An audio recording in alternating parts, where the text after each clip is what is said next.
Halo, selamat pagi. Kita bertemu lagi di mata kuliah kewirausahaan. Hari ini kita akan mempelajari mengenai harga jual. Kita akan mempelajari mengenai harga jual.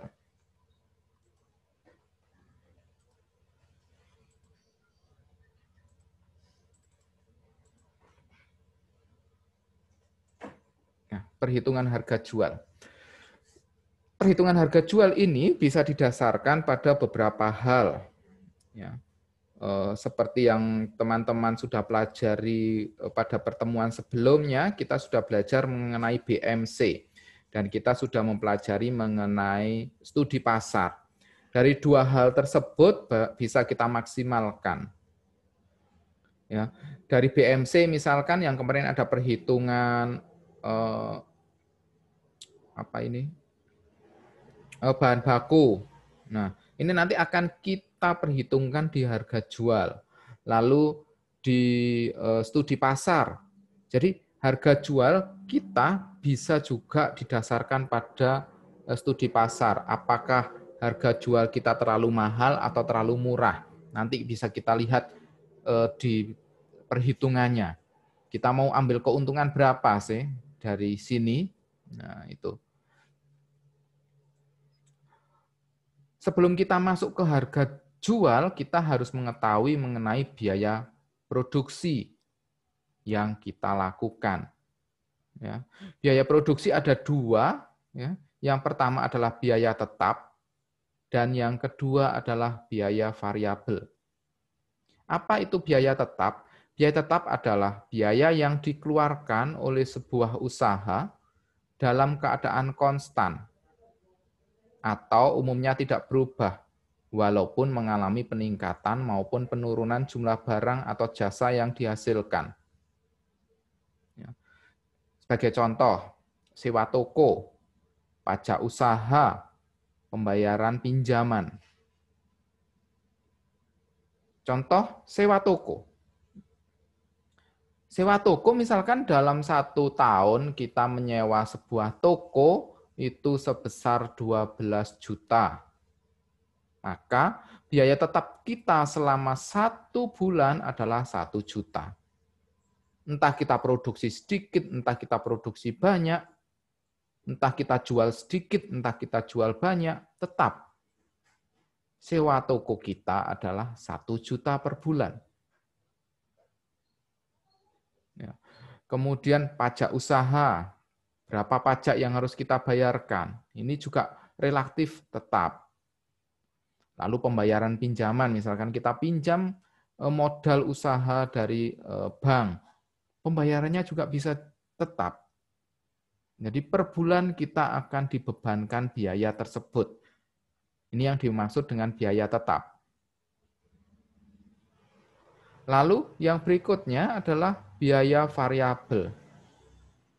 Biaya variabel adalah biaya yang dikeluarkan oleh sebuah usaha secara berubah-ubah yang didasarkan pada perubahan jumlah produk yang diproduksi. Sekali lagi, biaya variabel adalah biaya yang dikeluarkan oleh sebuah usaha secara berubah-ubah, yang didasarkan pada perubahan jumlah produk yang diproduksi.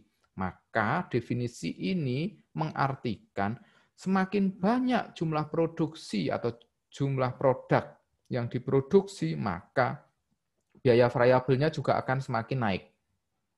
Dan semakin sedikit biaya produksi, jumlah produk yang diproduksi, maka biaya produksinya juga sedikit. Contohnya, bahan baku. Misalkan kalian mau membuat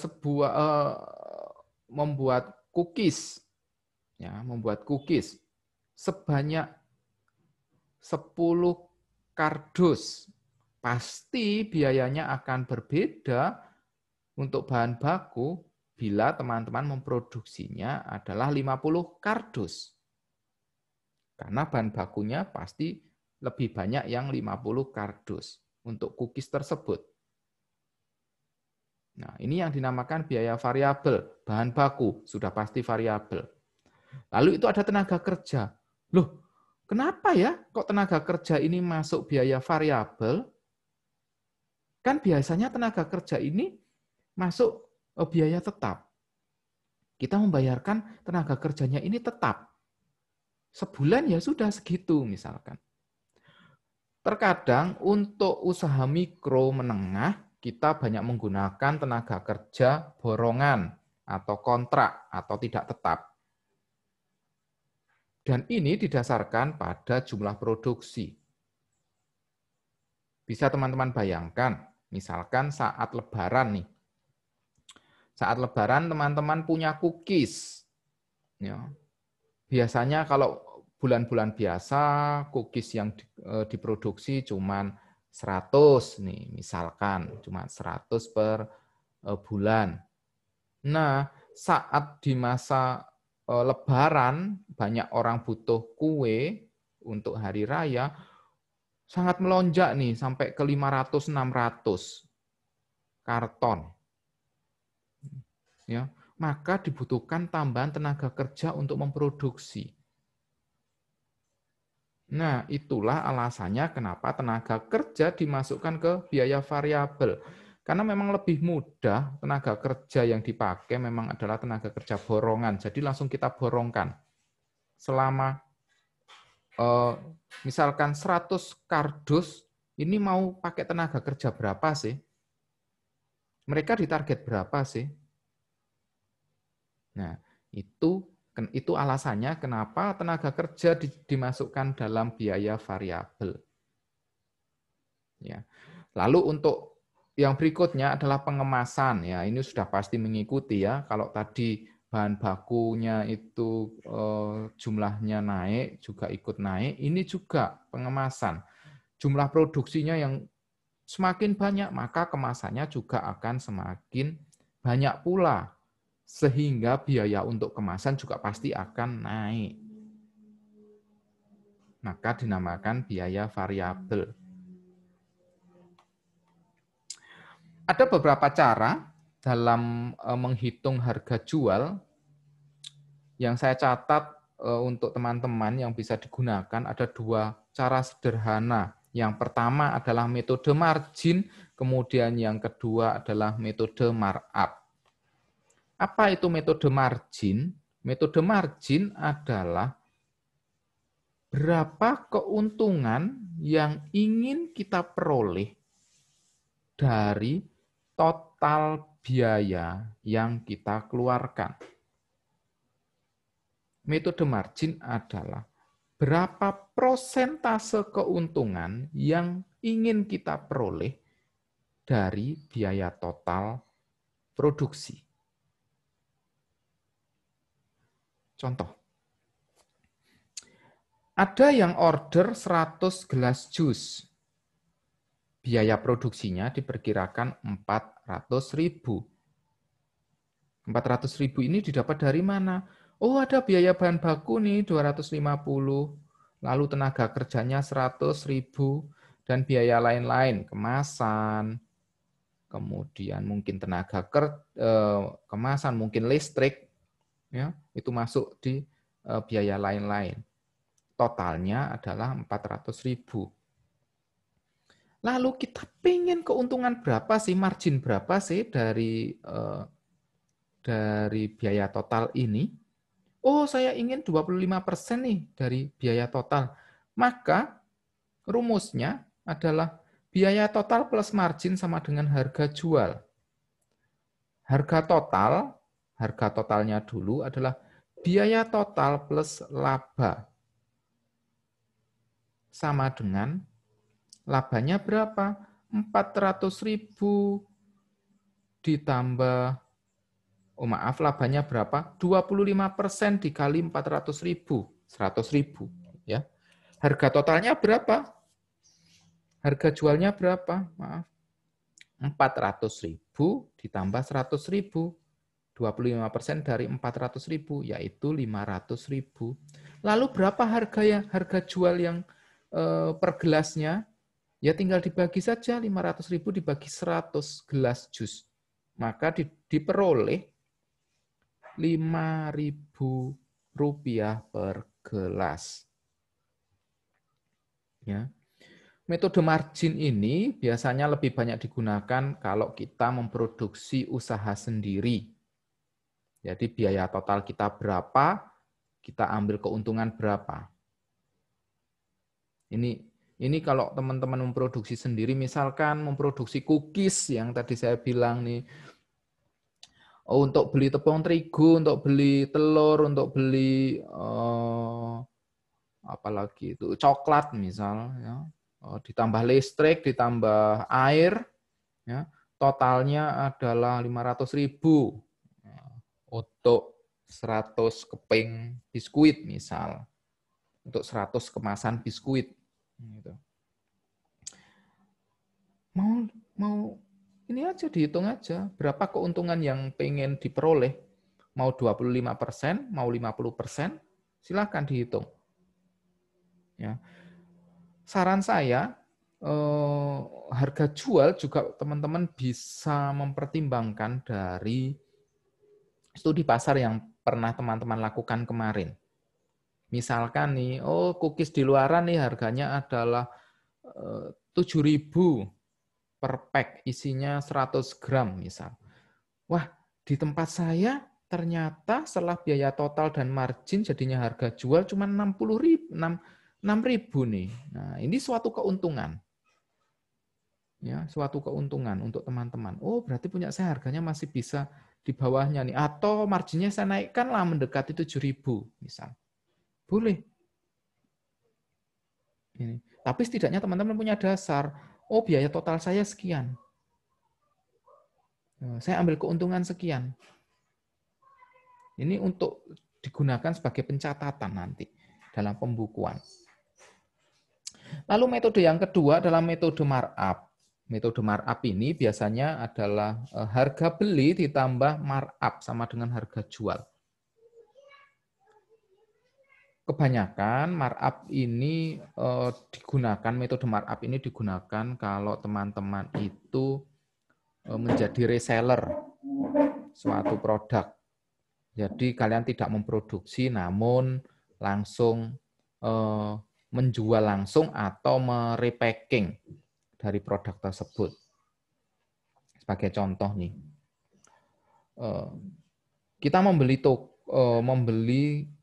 di toko kue kering, membeli kue ya itu maksudnya ya, membeli kue di toko grosir.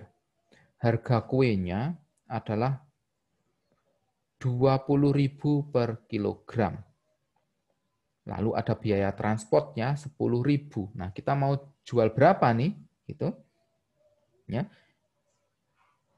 Kita ingin menjual kue kering tersebut untuk mendapatkan keuntungan 10.000 per kilo. Misal. Jadi harga yang kita jual kepada pembeli adalah harga kue ditambah biaya transportnya ditambah keuntungannya. 20.000 ditambah 10.000 untuk transport ditambah 10.000 lagi untuk keuntungan per kilo.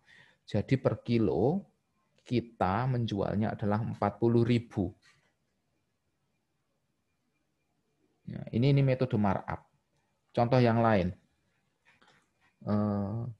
Teman-teman mau jualan keripik nih, tapi males membuat sendiri keripiknya, keripik nangka misal. Ibu A ini memproduksi keripik nangka. Sekilonya harganya 50.000. Ya, dengan kemasan 1 kilo, kemasan besar, grosir karena langsung dari pabrik. Gitu. Ya. Teman-teman beli di sana 50.000, lalu mau di-repacking lagi, dengan ukuran 100 gram misal. Maka teman-teman kan perlu untuk biaya tenaga. Maka dihitung biaya tenaganya berapa nih untuk memasukkan ke sana. Lalu biaya kemasannya berapa nih karena di-repacking ulang dengan merek punya teman-teman. Lalu di markup, pengen keuntungan berapa per 100 gram misal. Atau langsung per kilonya pengen keuntungan berapa. Bisa langsung dihitung. Metode markup ini memang banyak digunakan untuk teman-teman yang reseller atau juga yang repacking, kemudian atau cuman menyalurkan saja. Istilah kita adalah makelar ya. Gitu. Bisa pakai metode markup ini. Ya, oke. Dari sini saya harapkan teman-teman mulai menghitung dari tugas yang sebelumnya. Silakan dihitung biaya produksinya kira-kira berapa, lalu mau dijual berapa. Dengan mengasumsikan bahwa dan pasti kemarin tugas yang kemarin teman-teman sudah studi pasar. Harga di pasaran harganya berapa? Ya, silakan dibandingkan apakah harga produksi, harga jual punya teman-teman ini lebih murah atau lebih mahal dari harga yang ada di pasar. Oke, saya harapkan teman-teman sudah memahami mengenai perhitungan harga jual ini, karena setelah ini teman-teman akan langsung bekerja di lab untuk melakukan mini proyek yang sudah diberikan. Kalau ada pertanyaan, silakan tuliskan di komentar atau di chat kita. Sekian perkuliahan kewirausahaan mengenai subtopik adalah perhitungan harga jual. Semoga perkuliahan ini dapat dipahami dan saya harapkan teman-teman juga langsung menghitung berapa harga jual yang ingin teman-teman jual dari produk teman-teman. Selamat pagi dan tetap semangat.